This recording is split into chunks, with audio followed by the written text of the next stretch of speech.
Okay, this podcast is for CNT140. We're talking BidSpec, and we're to one of our last pieces of our project now, doing our project descriptions. That's what this podcast is about.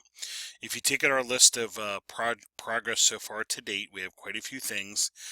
The last couple things we've been working on is updating our spreadsheet for our closet equipment, racks, patch panels, that sort of thing. Doing our closet or rack drawings of our equipment racks, adding to the cost sheet our cable certification costs, and then doing our real quick Gantt chart to show how would I implement this cable plan in a building for a customer. That's the last couple things we did. So now we're kind of shifting gears to the last steps, doing a little bit of writing that we got to do, and then a little bit of assembly we got to do on our project. So the item we're looking at this week is doing our project descriptions. If you take a look at our grade sheet or requirements for the project, there's 5 descriptions we need to do, and that's the focus of this one. Actually, let me pause 1 second here. Hold on. Okay, I'm back. I didn't want to make you wait while I dug up the project description and loaded. If you look at our project description and scroll down through, BidSpec, the second page here, we talk about BidSpec submission, the different pieces that we need of our project. We're talking about this piece right here, our Microsoft Word doc describing the different parts of our plan. That's the piece we're looking at right now. Or if we look at the grade sheet down here on the very bottom, this is a sample of the grade sheet. We're looking at this part right here, these detailed descriptions. Okay, so that's the part we're looking at in this podcast. All right, let me go back to our BidSpec note page. We're back on this one now, the project description note page. We are looking at describing the 5 major parts of our plan: the media we're using, the closets we've picked out, how we're routing our cable, how we're terminating the cabling at our end user, and how we're going to certify all this stuff. Some of the main things that aren't quite so easy to see in things like maps and spreadsheets, so we need a little bit of description. What this is simulating is actually the stuff that you would need to have in your head when you're going to your customer making maybe a presentation of this project. That can happen sometimes. You actually have to go and pitch your idea or explain your idea to a customer. So these would be some things that need to be in your brain. So we're kind of simulating that by having you do a little bit of writing explaining what you're doing. So let's take a look at kind of how we can tackle that. The easiest way to tackle this is doing this. Start a Microsoft Word document or Google Doc for these descriptions. Create a new heading for each of these descriptions. So make yourself 5 headings. One for media. I'll pop back up here on the previous page. You're going to need to describe media, so make a heading for that one. Enter a couple times. A heading for closet location. Enter a couple times. Cable routing, so forth. So put these 5 headings in.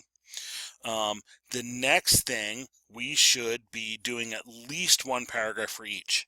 If I try to do under 1 paragraph, it's going to sound like Cookie Monster wrote this. We install cable in your building. It's good cable. Okay, we're not after that. We want to explain a little bit more. We don't need 5 pages on the media, but a good paragraph or 2 will get the job done on what media we're using, why we're using it, kind of thing. And those are the big things we're answering. What are we using? And why are we using it? The kinds of things the customer would be asking. Well, what are you putting in? Well, why are you putting in category 6? Why do we need to spend that? So you'd want to be able to explain to them what we're putting in and why we're doing it. While you're doing this, use the correct names and details. Don't say just plain old cabling. Say category 6 unshielded twisted pair. Say the whole thing. Okay? If need be, the customer can ask questions, or if need be, you don't have to do this for this project, but if need be, you could be putting a glossary at the end of this thing. Okay? So don't cheese out and use just cable or fiber. Use multi-mode fiber. Use 50/125 micron multi-mode fiber. Use the whole thing. Okay? Use the details and correct names. Be specific. You do not need to include maps or drawings or anything in this document, but you can reference them. If you're talking about cable routing, you can say, well, on map 2 or or the cable map, you'll see on the purple lines are indicating the cable trays we're installing in the building. Okay, reference those. That's fine. You don't need to include them here, but you reference them if that's going to help your descriptions. Okay, so here's an example that kind of gets you going. Give yourself a heading, and then anything relating to media goes here.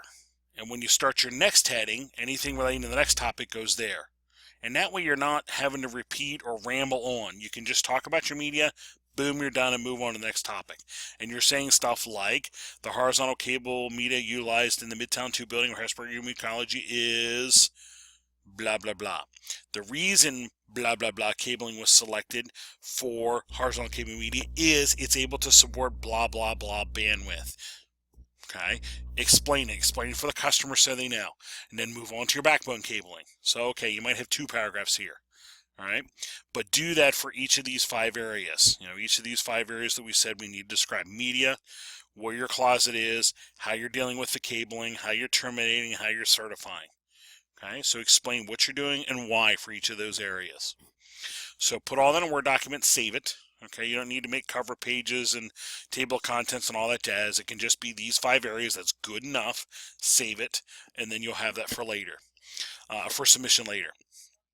Now, a couple tidbits on your writing. You are writing a technical document, so it should be technical writing. You need to write in third person. That's technical writing. First person would be things like, I am going to install this cable rack. I am going to pull your cabling. I am going to install this fiber optic. No, that's not what you're doing. That's first person writing. Third person is the equipment racks we'll be using. The equipment racks installed in this closet will be blah. The horizontal cabling we will be using is blah. It's very bland and very just straightforward information. If it's going to help you to write third person, where you'd want to say, I'm going to certify your cabling to blah standard, what you can do is make yourself a company name, Doug Brown Cabling Company, and wherever you have the temptation to put the word I, put the company name in. Doug Brown Cablers will do. Doug Brown Cabling will install. Doug Brown Cabling Technicians will.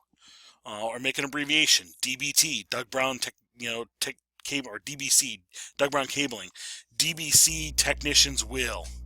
DBC will make sure that. Okay? So you're writing third person. And like I said, if it's going to help you, make a company name for yourself and insert that where you have the temptation to put the word I.